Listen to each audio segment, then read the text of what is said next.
Hello friends, आज हम spanning tree पर बेस्ड कुछ क्वेश्चंस करेंगे जो competitive exam point of view से काफ़ी important. So let us start with our questions.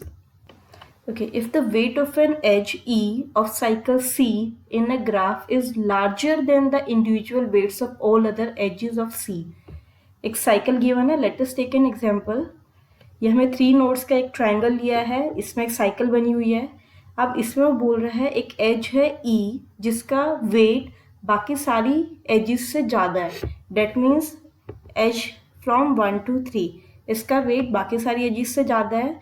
Then date as, अब इस एज के रिगार्डिंग हमें आंसर करना है, belongs to an minimum spanning tree, can not belong to an minimum spanning tree, belong to all minimum spanning trees of the graph, can not belong to the graph.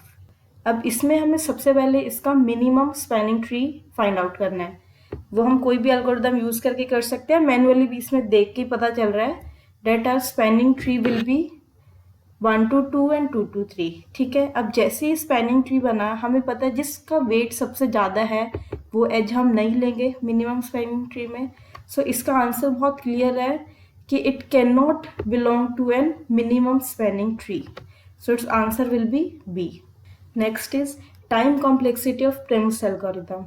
ये हमने अभी लास्ट tutorial में भी किया है। प्रिम्स एल्गोरिथम की time complexity होती है order of v plus E into log V. Time complexity of Kruskal's algorithm, Kruskal algorithm की कॉम्प्लेक्सिटी है order of E log V. देखिए ये बहुत इंपॉर्टेंट क्वेश्चन है। A complete undirected graph of n nodes can have maximum dash spanning trees. ये आपको याद रखना है। ये फॉर्मूला हमने इंट्रोडक्शन टू स्पैनिंग ट्रीज में भी किया था। जब भी हमें कंप्लीट अनडायरेक्टेड ग्राफ गिवन है, ये फॉर्मूला सिर्फ और सिर्फ उस केस में वर्क करता है। इंपॉर्टेंट टर्म है हमारी complete, and its formula is n raise to the power n-2। Maximum कितने स्पैनिंग ट्रीज बन सकते हैं कंप्लीट अनडायरेक्टेड ग्राफ के केस में? That will be n raise to the power n-2। इसी पर बेस्ड एक क्वेश्चन है, consider a complete graph with 4 vertices, now value of n equals to 4। अब इसमें पूछा हुआ है मैक्सिमम कितने स्पैनिंग ट्रीज बन सकते हैं। तो इस फॉर्मूला में हम n की वैल्यू 4 पुट कर देंगे। That will be 4 raise to the power 4 minus 2, that is 4 raise to the power 2, 16।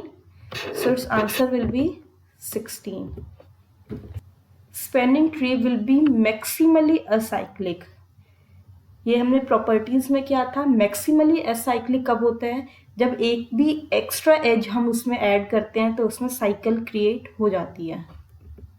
So its answer will be 1 additional edge makes a cycle in the tree. Prim's algorithm can be implemented using a stack data structure, radix sort, priority queue data structure, bubble sort. Its answer will be C. ये trick है सिर्फ याद करने के लिए, PP, Prim's algorithm, priority queue. So its answer will be C. Every graph has only one minimum spanning tree. कोई भी graph दिया हुआ है, क्या उसका हमेशा एक ही यूनिक मिनिमम स्पैनिंग ट्री बनेगा? एक एग्जाम्पल के थ्रू देखते हैं। अगेन हमने ट्राइंगल वाला एग्जाम्पल लिया हुआ है।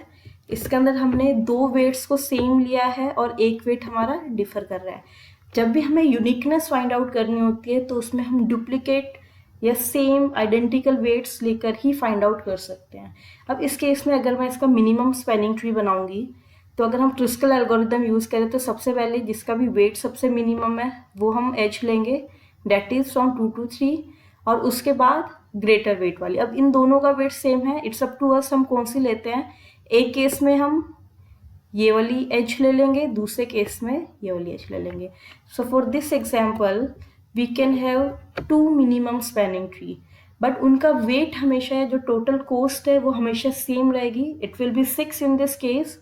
So we will say this statement is false. एक ग्राफ के लिए हमारे पास more than 1 minimum spanning tree हो सकते हैं, बट हमेशा उनकी कॉस्ट सेम रहेगी। The travelling salesman problem can be solve using a minimum spanning tree. देखो इसको क्वेश्चन बड़े ध्यान से पढ़ना है। इसमें हमारे पास फर्स्ट ऑप्शन है अ स्पैनिंग ट्री, सेकेंड ऑप्शन है अ मिनिमम स्पैनिंग ट्री। दोनों में बहुत डिफरेंस है। ट्रेवलिंग सेल्समैन प्रॉब्लम एप्लीकेशन है मिनिमम स्पैनिंग ट्री की। So its answer will be B. Which of the following is not the algorithm to find the minimum spanning tree of the graph? Okay, Prim's and Kruskal algorithm हम already कर चुके हैं minimum spanning tree की। एक और algorithm है that is बोरबुकास algorithm, वो भी minimum spanning tree find out करने के लिए है। There is only one algorithm, Bellman Ford algorithm, जो हम मिनिमम स्पैनिंग ट्री में यूज नहीं करते। It is used for shortest path calculation, so its answer will be Bellman Ford algorithm. Which of the following is false, अब हमें बताना है इनमें से कौन सी स्टेटमेंट रॉन्ग है। The spanning trees do not have any cycle, date is true. Spanning tree जब भी होगा वो हमारी साइकिल नहीं होगी। Minimum spanning trees have n-1 edges, it is true. हम बार बार एक ही चीज बता रहे हैं, if there are n number of vertices there will be n-1 edges. Okay, C option is HE belongs to a cut of the graph if it has the weight smaller than any other edge in the same cut, then the edge E is present in all MST of the graph. Basically एक edge है जिसका weight हमारा small है बाकी सारी edges से उस group में, तो वो हमेशा मिनिमम स्पैनिंग ट्री का पार्ट होगी। It is true. Okay, D option is removing one edge from the spanning tree will not make the graph connected. यहाँ important है term not make the graph disconnected। एक example ले लेते हैं। So this is my example। ये मेरा एक spanning tree है। अगर मैं इसमें से एक edge remove कर रही हूँ, से 1 और 2 के बीच में जो edge है वो मैंने remove कर दी, so मेरा output will be like this। आप कोई भी स्पैनिंग ट्री बनाओ, उसमें से जैसे ही आप कोई भी एज रिमूव करोगे वो ग्राफ आपका डिस्कनेक्टेड होगा ही होगा। ये प्रॉपर्टी है स्पैनिंग ट्रीज की। So answer will be D. Kruskal algorithm is a divide and conquer algorithm, dynamic programming algorithm, greedy algorithm, approximation algorithm. Kruskal and Prim's both are greedy algorithm, so दोनों में answer हमारा आएगा greedy algorithm. Okay, इसमें हमें एक graph given है। Using Kruskal algorithm which edge will be the selected first. इस graph में हमें बताना है अगर हम क्रुस्कल एल्गोरिदम यूज करते हैं तो कौन सी एज सेलेक्ट होगी। अब क्रुस्कल एल्गोरिदम में क्या करते हैं, हम जितनी भी एजेस है सबको इंक्रीजिंग ऑर्डर में सॉर्ट करते हैं और जिसका स्मॉलेस्ट वेट होता है एज का उसको हम सबसे पहले सिलेक्ट करते हैं। सो इसमें जिस भी एज का वेट स्मॉलेस्ट है, that means edge from B to E, इसका वेट हमारे पास सबसे कम है, that is 3। So answer will be C। Which of the following is true, Prim's algorithm can also be used for disconnected graph. Okay, बहुत important statement है।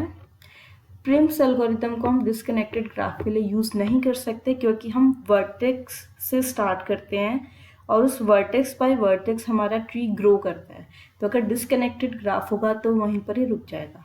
But Kruskal algorithm में हम एजेस पर वर्क करते हैं, तो डिसकनेक्टेड ग्राफ के case में भी वो रन करेगी और हमें डिफरेंट फॉरेस्ट की फॉर्म में MST मिल जाएगा। So Kruskal algorithm can run on disconnected graph. Connected पर दोनों वर्क करेंगे, but in case of disconnected graphs only Kruskal algorithm will work.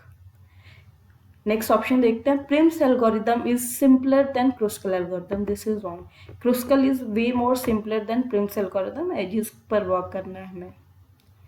In Kruskal's sort edges are added to MST in decreasing order of their weight. No, वो हम add करते हैं increasing order of their weight पर। सबसे पहले सबसे smallest लेते हैं और इंक्रीजिंग ऑर्डर में ऐड करते हैं। So its correct answer is option number B. Prim's algorithm is best suited for dense graph than Kruskal algorithm. And next question है इसी कैटेगरी में, Kruskal algorithm is best suited for sparse graph than Prim's algorithm. अब sparse graph and dense graph क्या होते हैं? Dense graph में number of edges हमारी ज़्यादा होती है, नंबर ऑफ नोड्स फिक्स है, मान लो 5 नोड्स हैं, तो नंबर ऑफ एजेस ज़्यादा होंगी edge compare to sparse graph. Suppose sparse में हमने ले ली 6 एजेस, अब डेंस में हो सकता है हम 25 एजेस ले लें। ओके, सो डेंस का मतलब है there are more number of edges, sparse का मतलब है there are less number of edges. अगर हमारे पास एजेस ज़्यादा हैं सो कौन सी एल्गोरिदम बेटर वर्क करेगी? प्रिम्स एल्गोरिदम, बिकॉज वो वर्टेक्स पर वर्क करती है। नंबर ऑफ वर्टिसेस हमारे सेम हैं तो उसमें नंबर ऑफ राउंड्स हमारे सेम होंगे। सो अगर नंबर ऑफ एजेस हमारी ज़्यादा है उस केस पे प्रिम्स एल्गोरिदम बेटर वर्क करती है, क्योंकि क्रूस्कल में हमें एजेस पर वर्क करना है। अगर एजेस हमारी ज़्यादा होगी तो उसकी कॉम्प्लेक्सिटी इंक्रीज हो जाएगी, अगर एजेस हमारी कम है तो उसकी कॉम्प्लेक्सिटी कम है। So Prim's work for dense graph and Kruskal works for sparse graph. Consider an undirected graph G with vertices A, B, C, D, E. In graph G, every edge has distinct weight. Edge CD is edge with minimum weight and edge AB is edge with maximum weight. Then which of the following is false? So हमें 5 vertices दी हुई हैं, सबका weight distinct है, unique weight है सबके पास। एक हमारे पास उसमें एज है सी डी जिसका वेट मिनिमम है, एक एज है ए बी जिसका वेट मैक्सिमम है। सब उस पर बेस्ड हमारे पास क्वेश्चन है। Every minimum spanning tree of G must contain C D. C D हमारा मिनिमम वेट है। सो अगर हम क्रूस्कल एल्गोरिथम अप्लाई करेंगे तो सबसे पहले हम सी डी को ही चूज करेंगे, चाहे हमारा ग्राफ किसी भी शेप का हो। So this statement is true. Okay, next है if A B is in a minimum spanning tree then its removal must disconnect G. अब कोई भी एज है अगर वो मिनिमम स्पैनिंग ट्री पर है तो जैसे हम उसको रिमूव करेंगे तो हमारा ग्राफ डिस्कनेक्ट होगा। So this is also true. इसमें हमें फोर्स स्टेटमेंट फाइंड आउट करनी है। No minimum spanning tree contains A B. A B का वेट सबसे ज़्यादा है तो किसी भी स्पैनिंग ट्री का पार्ट नहीं बनेगी। नेक्स्ट ऑप्शन है G has a unique minimum spanning tree. अब this will be true. Unique minimum spanning tree क्यों होगा? क्योंकि हमारे पास डिस्टिंक्ट वेट है। जब सारे वेट्स अलग होंगे तो यूनिक मिनिमम स्पैनिंग ट्री बनेगा। अगर हमारे पास वेट आइडेंटिकल है उस केस में हमारे पास मल्टीपल मिनिमम स्पैनिंग ट्री बनेंगे विद सेम वेट। अब थर्ड स्टेटमेंट फॉल्स क्यों है ये हम एक एग्जांपल के थ्रू देखते हैं। से मैंने एक ग्राफ बनाया जिसमें सारी एज का वेट डिफर कर रहा है। अगर इस ग्राफ के बेस पर मेरे को minimum spanning tree find out करना है, it will be like this. Now आप इसको ध्यान से देखिए। सी डी मेरा मिनिमम वेट था, वो हमेशा इंक्लूड होगा मिनिमम स्पैनिंग ट्री में। अब ए बी का वेट मैक्सिमम है but still it is a part of our minimum spanning tree. क्यों? क्योंकि बी तक पहुंचने के लिए हमारे पास और कोई एज थी ही नहीं। तो जब हमारे पास एक कोई भी ऐसा केस है जिसमें एक वर्टेक्स तक पहुंचने के लिए आपके पास मैक्सिमम वेट वाली ही एज है तो उस केस में वो एज हमारी इंक्लूड होगी। So that is why option number C is false, because AB may be a part of a minimum spanning tree. So option is C. Now consider this graph with 3 vertices. एक adjacency matrix की form में हमें दिया हुआ है। इस पर based हमारे पास क्वेश्चन है कि graph has no minimum spanning tree, it has a unique minimum spanning tree, it has 3 distinct minimum spanning tree of different cost same cost. तो सबसे पहले हमें इसके लिए स्पैनिंग ट्री बनाना है। स्पैनिंग ट्री बनाने से पहले हम इसके लिए एक ग्राफ बनाएंगे बेस्ड ऑन दिस मैट्रिक्स। सो इसके लिए मैंने ग्राफ बनाया विद 3 नोड्स। 3 नोड्स है 3x3 का, ये मेरा ग्राफ बनेगा। अब इस ग्राफ पर बेस्ड मेरे को minimum spanning trees find out करने हैं। सो एक मेरा मिनिमम स्पैनिंग ट्री बन सकता है ये। अब तीनों मेरे पास एज का वेट्स आइडेंटिकल है, so we can have more than 1 spanning tree. Okay, so अब हमारे पास ऑप्शन है graph M has no minimum spanning tree, this is wrong. Graph M has a unique spanning tree, no. Graph M has 3 distinct minimum spanning tree each of cost 2, now that is right. 3 हमारे पास अलग अलग minimum spanning tree है जिनकी shape हमारी अलग है और तीनों की कोस्ट हमारी सेम है। So option C will be the right answer. So that's all for today friends. बहुत इंपॉर्टेंट क्वेश्चन है ये एग्जाम पॉइंट ऑफ व्यू से। आई होप आपको समझ आए होंगे। अगर आपको कोई भी डाउट है आप कमेंट सेक्शन में क्वेश्चंस क्लियर कर सकते हैं। Thank you very much.